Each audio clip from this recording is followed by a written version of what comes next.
Let's hit the high road.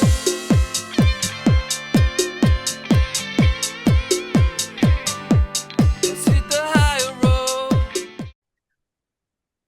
Hi, it's Nancy Yearout, and welcome to High Road to Humanity. And I have a lovely lady here today. Jen, now is it Tota? Mhm. Jen, Okay, McGivney is here, and welcome to the High Road. thank you so much, Nancy. I'm excited you're here. You guys, she has written an interesting book. This is very interesting.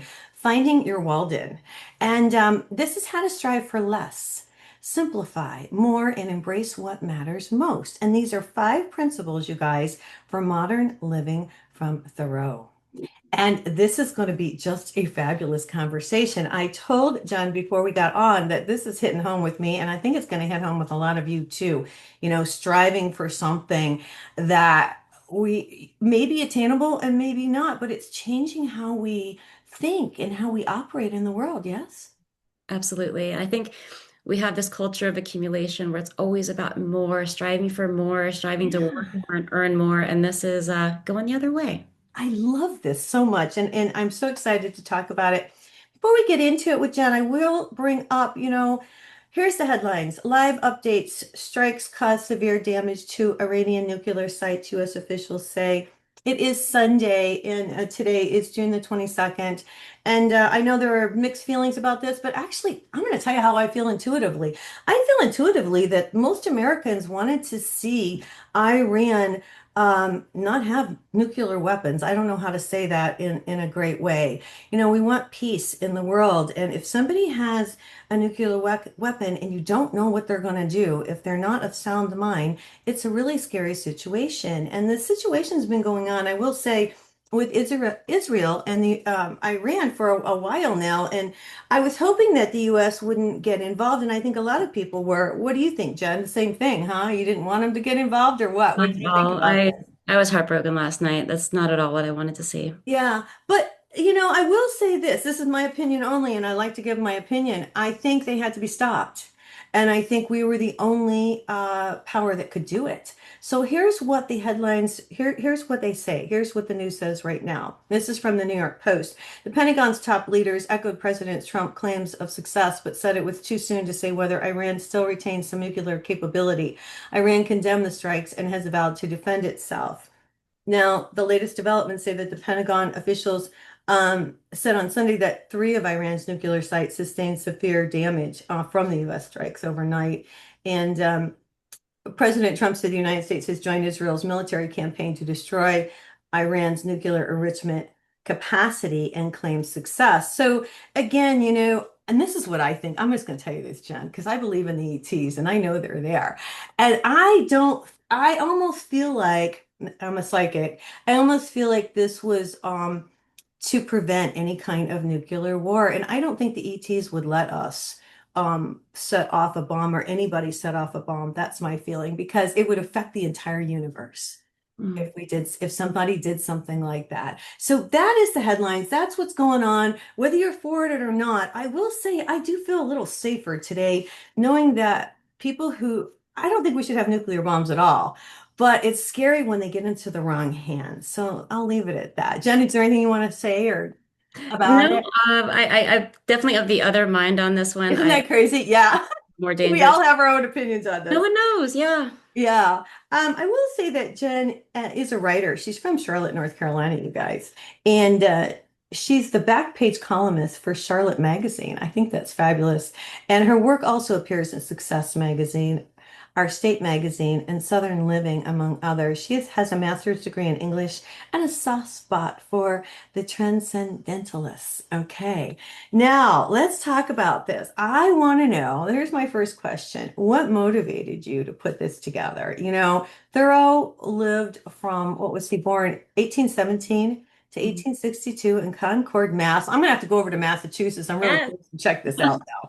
And so he wrote Walden uh, or The Life in the Woods, and he talked about simplifying. Did you just read this and say, wait a minute, we need to get back to basics, or what? What happened?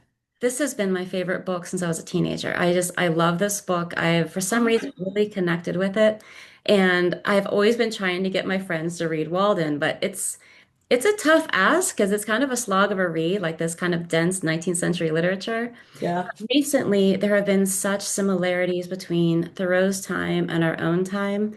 I thought the time is right to revisit the book. So why don't we bring it into the present moment with us? Why don't we take these ideas, kind of get them out of this dense 19th century text and bring them into today's language, but also today's lives as well. So I interviewed people who live these lives today and ask them, like, what are you doing? How has it changed your life? And what does it look like to live a Thoreau-like life in 2025?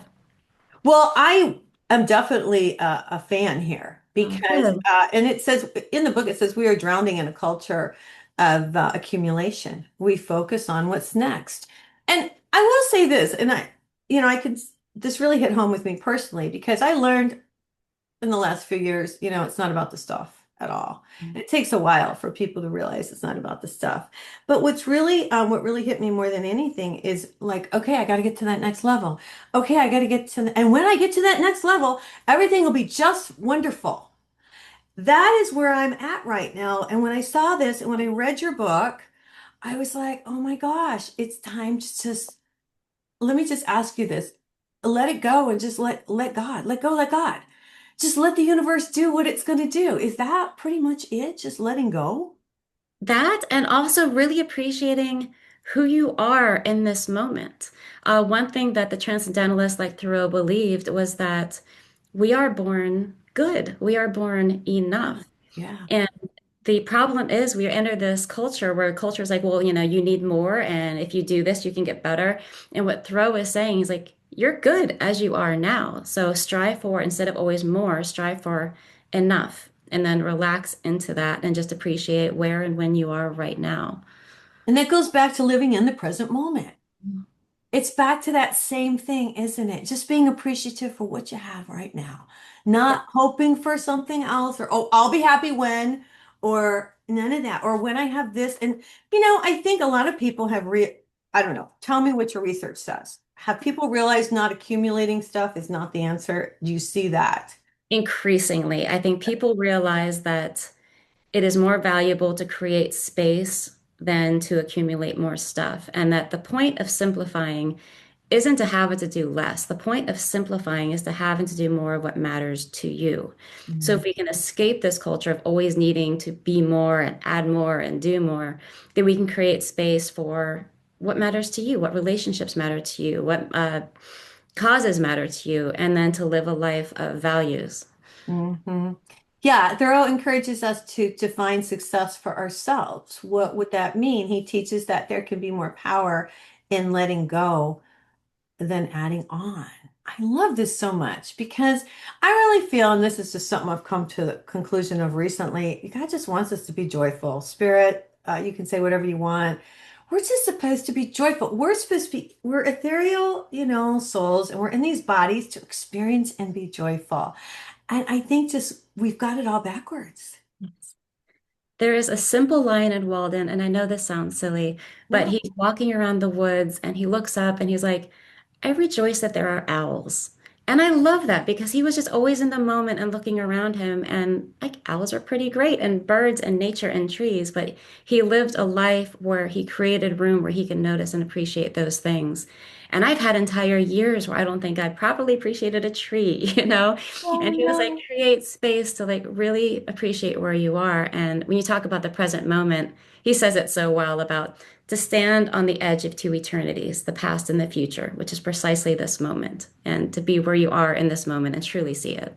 I love that. That's nice. This really did hit home because he went to you guys, if you don't know about this book, he decided he was going to go away, not far away, but far enough away from people. He said to hear his own thoughts. And he was a surveyor. I thought this was really interesting because I thought, ooh, because I'm in real estate. Mhm. And I thought to myself, oh, this would be interesting because he was a surveyor because he wanted to be outside with nature. And I thought, okay, this is really cool. I'm telling the story a little bit. I hope that's No, okay. good, good. And he went to survey this pond. Now, let me tell you, I don't want to make this, but I moved to Connecticut last year and I have a pond. Oh, And when I read this, I was like, oh my gosh, because I will say this. because he wanted to hear his own thoughts. And I feel that way. I grew up on a farm with a pond, and I would lay in bed at night and hear the frogs. Mm. Now, here I am, many years later, at this house that I'm at in Connecticut with a pond. And I lay in bed and I hear the frogs and I hear the crickets and I hear all those noises that you hear when you're out in the country, the birds, all of it. And I could get a feel for what he was going for. What do you think? That's it, wasn't it? The pond. Absolutely. And what I love is people have this idea of Thoreau that he was always out in the wilderness all by himself. And like you said, he didn't go that far away. It was just No. a 2-year experiment, a mile and a half away. His friends were constantly coming over. He was still going home for family dinner every week. Yeah. He just wanted just enough room to hear his own thoughts and create that space. And I think a lot of us, like more people are taking sabbatical now than they've ever taken, because I think sometimes you need just a little bit of space to remind yourself of your intuition and to hear yourself think again. Well, that's it. He's all about intuition because the transcendentalist movement really is about listening to your intuition, which, Spirit gave us, God gave us this Mhm. intuition. It's a gift to use, and that's what he was talking about.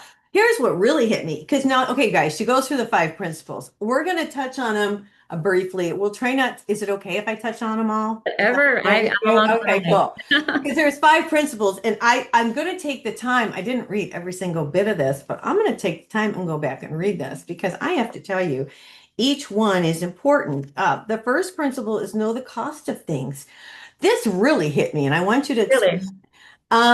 We pay more than money with our own life's time, with our own life, our time. Talk about this because there's so many people that all they do is work, and I'm like, what are you doing?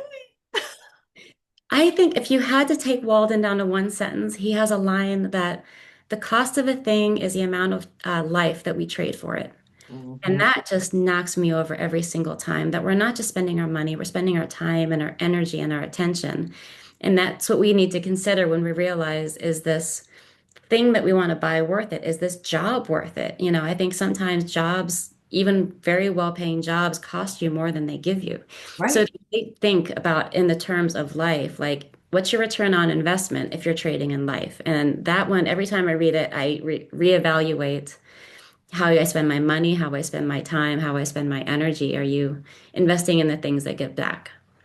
Well, yeah, because I see people, and I used to do this. I was in real estate, and it was just like my whole focus. Now, Mhm. as I've gotten older, I started to get into the spirituality. You get away from that, but then you also wonder, am I doing what I really love? Am I doing? Because you have to do what you love. You have to really enjoy life. We're back to the joy, isn't it? It goes back to the joy again. Yeah, this is crazy.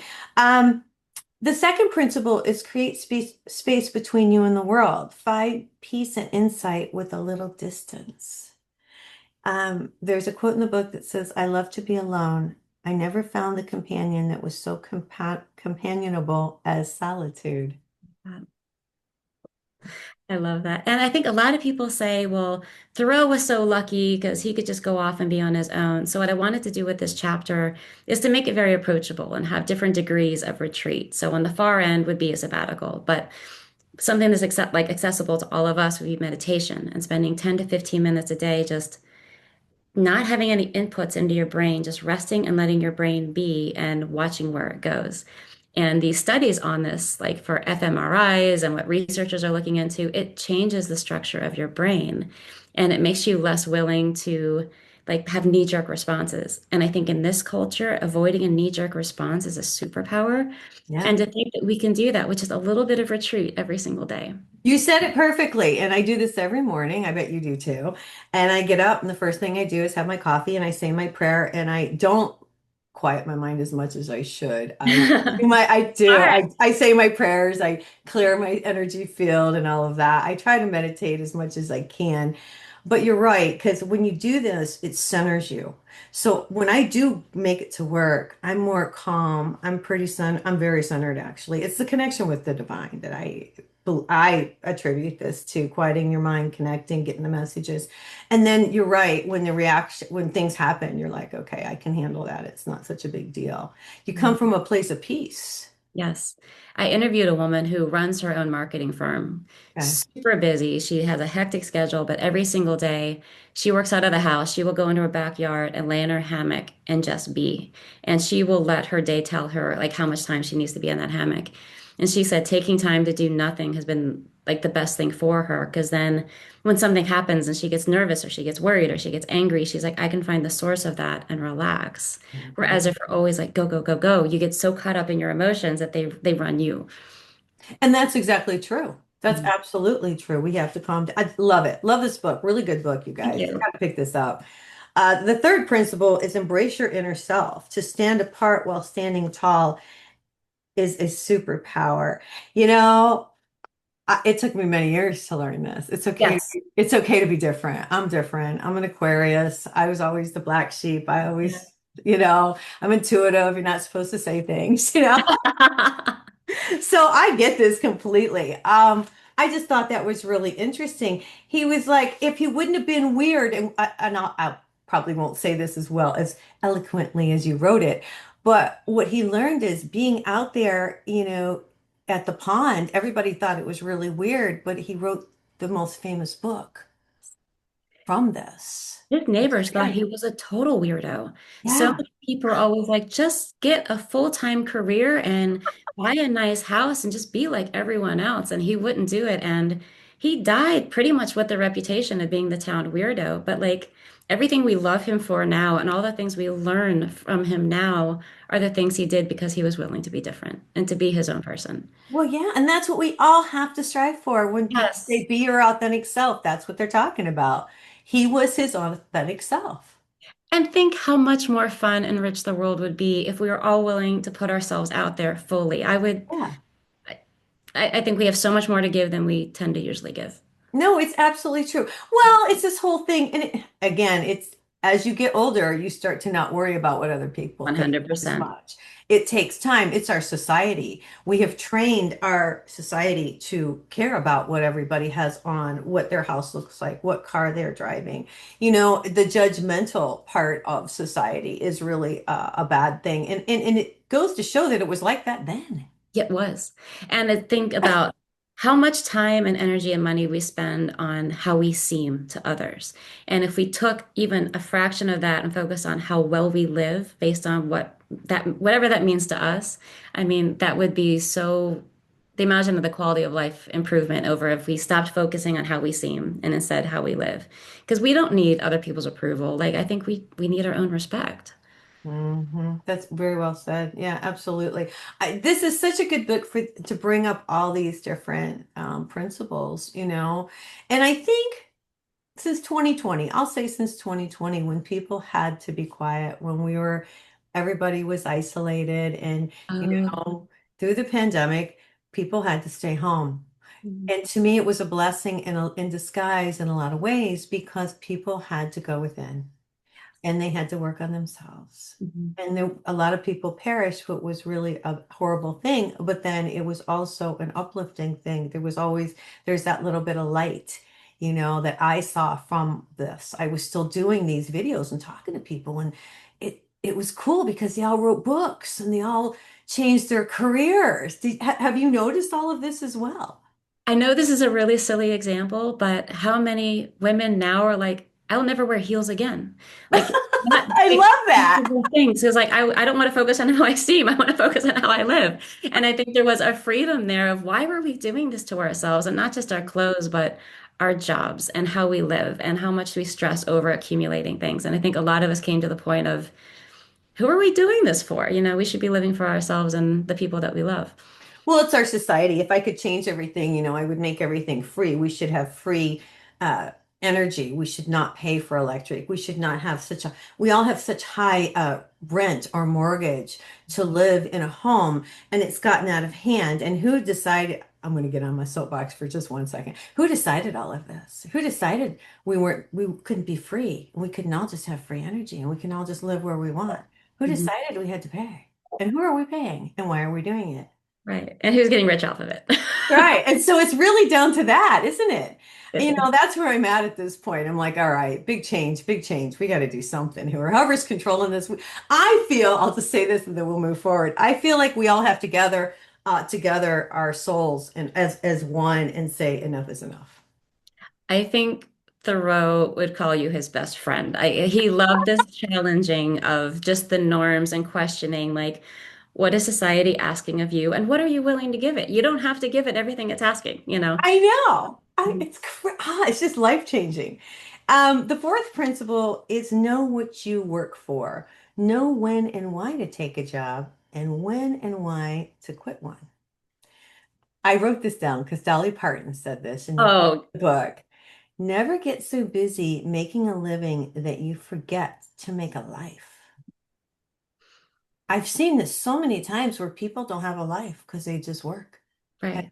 Have you not seen this? Yeah. Oh, of course. I come from the DC area, and that just seems to be the status quo there. But the thing is, we do need, most of us need to work and we need to earn money. And what Thoreau was saying is if we define enough, if we set our ground rules early, the less we need to have enough, the faster we get there. So for him, like you were saying earlier, he chose to work, he tried to work as a writer, and it never paid enough. So Right. he went into surveying. Here was a way to make quicker money. Like you said, stay outside. He's chatting with his neighbors. It was a way, he was very pragmatic. He was a pragmatic idealist, and I love that. He's like, if I'm going to earn money, I have to do it in a way that works for me. Right. And so he turned down all of these better paying jobs in the city to do something outside that worked with who he was. Well, I love that, and it really hits home with me. Me too. I've been a real estate broker for years, but I would rather just write. Mm, I've written two books, A Guide to Angel Communication. You guys, I'll just promote myself real quick. And got When the it. Universe is Speaking to You. I would rather just write. But like, he hit home with me in so many ways. Because I thought to myself, okay, am I really doing what I want to do? Oh, I would rather write, but but in life right now, I'm doing other things where I'm helping people. So it's kind of a tough thing. You want to help people, but then you've got to get back to what about me? Right. You know? And it's interesting. He found his freedom as a writer after he found success as a surveyor. Right. Yes, and I love that. And I like the balance of both because I so many people think of him as like this purist who never did anything he didn't want to do. And he had the Yeah. same balance that we're talking about now. Like, how do you make everything work together? Yeah, exactly. Well, he made good money doing it. And it Hmm. all started with him surveying that pond, which I think is just crazy. And then, of course, Walden was published 8 years after he left the cabin. Hmm. So, um, and one more thing, your job is what you do, not who you are. I want There's you put that in the book. And one more time, you guys, your job is what you do, not who you are. People identify themselves with their jobs. Isn't that interesting? and scary. They psychologists call this enmeshment when you associate your self-worth with your salary and your identity with your title. And Right. how scary is that right now when so many people are getting laid off and losing their work, and then they wonder, like, well, who am I at all?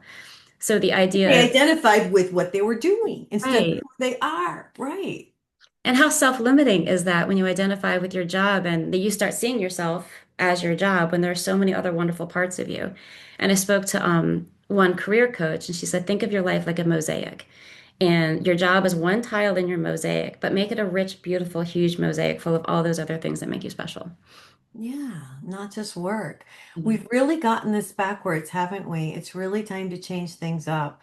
I would love to see it. The fifth principle is spend life lavishly. The point of simplifying isn't to have less, it's to make room for what matters more. Yeah, you want to talk about this? Spend life lavishly. So how has that changed what have you done? I'll just ask you this question. What have you done to change things for yourself? I looked to Thoreau's life and I read all these biographies to determine how did he spend his life? Because we know so much from Walden about how he simplified, but then like how did he spend his life? And he had activism. He was an agent on the Railroad. He was Oh, very against slavery, and he worked with enslaved people and led them up north. He was a nature researcher. He did tons of nature research just for the fun of it. Like he wasn't working with anyone. He wasn't doing it for a job, but he loved nature research. Friends and family. He really devoted himself to his friends and family. One of my favorite Thoreau stories, every single year, including at Walden Pond, he would have a watermelon party. Oh And my he was gosh. famous in part at, like in town because he grew the best watermelons in his garden. So at the end of the season, he would just lay out tables of watermelon, invite everyone in town. He's like, just come and hang out and let's be together. Um, Community, the yes, sense of community. yes. Yeah. And I think of he worked on so all those different things. And the Surgeon General in January said there was a triad of fulfillment, and it's relationship, service, and purpose. And that's exactly how he spent his life. So I've been trying to make sure that I am allocating to those buckets, that those are the things that matter to me. Am I spending time on my relationships? Am I offering service to the world? And, however like that means to me. And do I find purpose in my life? So I look to what Thoreau did because I'm like, here's someone who lived really well. And I'm trying to emulate the same thing and make sure that I'm not spending too much time on one or the other, but that I have a balance. That's it. It's really about balance. It's all Oh, about balance. And that you hit that right on the head. It's about balance to me is work and play. Not too much work, not too much play. A little of both brings about balance. We right. can't be lazy. This because I think of it like this. We can't be lazy and do nothing, Right. and just hang out and eat potato chips and sit on the couch. But on the flip side, every once in a while, that's fun. Yeah. So we have to, get up and do something. It's just, and when you get out, I just will say this. I love how he brought everybody together for the watermelons. I think that's great because we've lost a lot of sense of community because of phones. This is what I really believe. I agree. I think that we need to get community back. When I was saying to you earlier about everybody changing their thoughts and how we do things, and we all need to band together. The communities are how we're going to band together. Small communities create larger communities. And, we were talking in the beginning about the bombs being dropped. Peace in the world comes from us, creating that. And what's your thoughts on this? I just feel like Yeah, it comes so from like we could do community. a whole other one on this, Nancy. I love Yeah. everything you're saying. And on Yeah. an individual level, you and I have different thoughts on the bombing, and we're sitting here in community talking with each other. Of course. But I don't think that's an of course anymore because I think so many people don't do that. And the idea of coming together, and I think you're right on with the phone. The average person spends 4.5 hours on their phone every day, just scrolling, not even talking on it. That's Hmm. 2 months a year. 2 months of every year is spent alone on our phone. And even if we trade half of that for interactions with people and being into like community with people, again, I think it would do good for our mental health. I think it would be good for, like you said, peace everywhere. I think we need to get back and talk to each other again. We do. The worst thing that I see, and I see this all the time, and I know you do too, you'll go to a restaurant and there'll be a couple at a table and they'll both be on their phone, right? True? Yeah. Every time, right? Yeah. And the other thing I saw, and I saw this is really interesting. If you guys listen to Sabrina Carpenter, I've been listening to her music. It's so fun. Yeah, she's quite controversial, but I like her. I think she's really great. But one thing she came out with the other day is she wants to ban phones from her Good concerts. for her. And yeah, and I think so because that's when I realized I had gone to, I don't know I think it was a Def Leppard or something several years back, right? And I'm at the concert and it's an outdoor concert and I left my phone in the car. And it was a blessing because I actually watched the concert. Everybody around me was like this with their phone. Nobody was watching. I mean, they were, but they weren't. Right. Your attention is just not there. Anyway, it's just our society right now. We got to change it up. It's great. It's good that we have AI, but on the flip side, But it's good. It's good and it's scary and it's everything. Yeah. yeah, at the same time. All right, well, we can't be here forever. So is there a Okay. story or something you want to leave us with today before we get out of here? Or what's something really important you'd like to share with the audience? I think one thing I would like to point out is we keep saying we live in this unprecedented moment. And I hate that because I think whenever we hear that, like I know my shoulders go up and I get nervous. Unprecedented moment. What do you mean by that? Talk to In time in history that nothing like this has ever happened to a generation ever before. And I think it makes us feel so alone.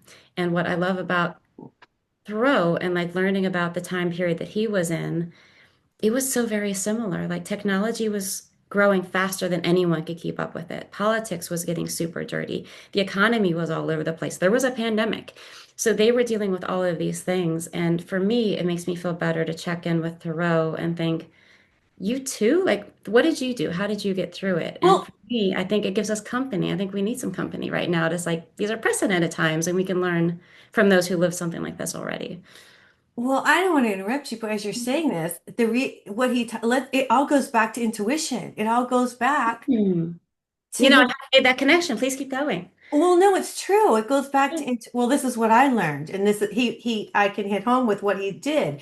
He started to realize it was your thoughts and it was your intuition, it was your connection in those messages. And we've lost our connection. You can say God, you can say spirit, you can say source, but that's what he was talking about. He was talking about using the God-given intuition that's right here in your gut when you know what to do. And so what he did was he tapped into his intuition, just like I've tapped into my intuition. And that's how I stay centered.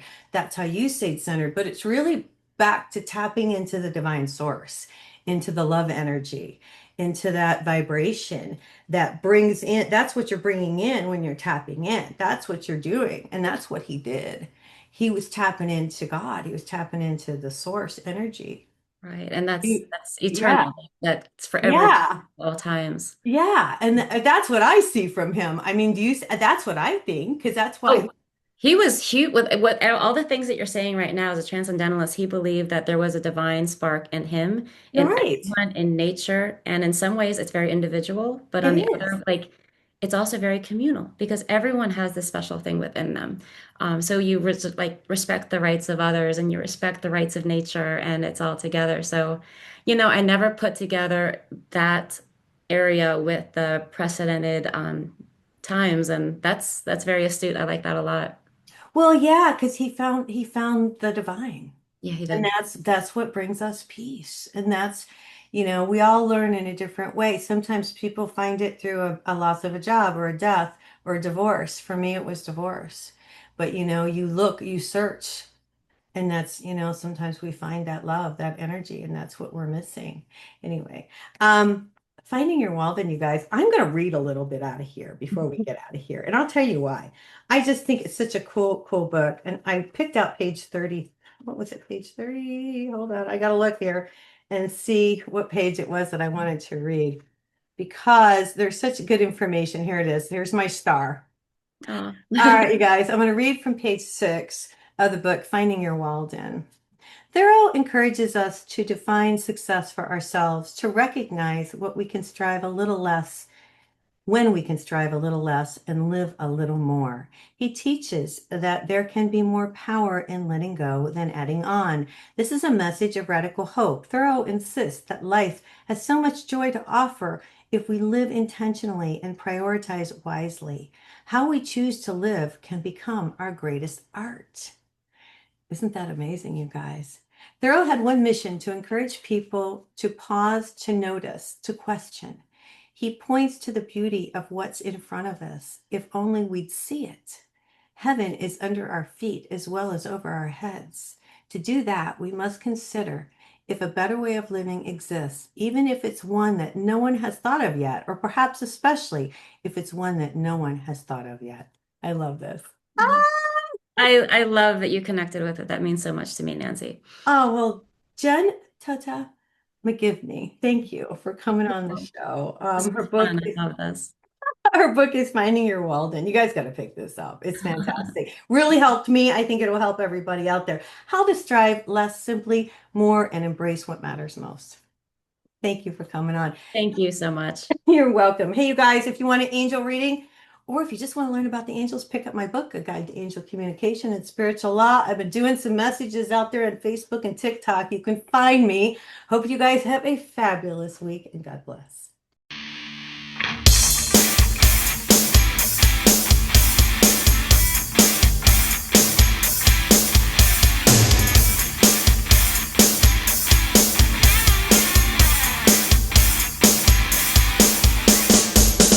Hold your head high, the world is coming. Watch the colors lift your soul. Connect the dots and keep the motion. Canada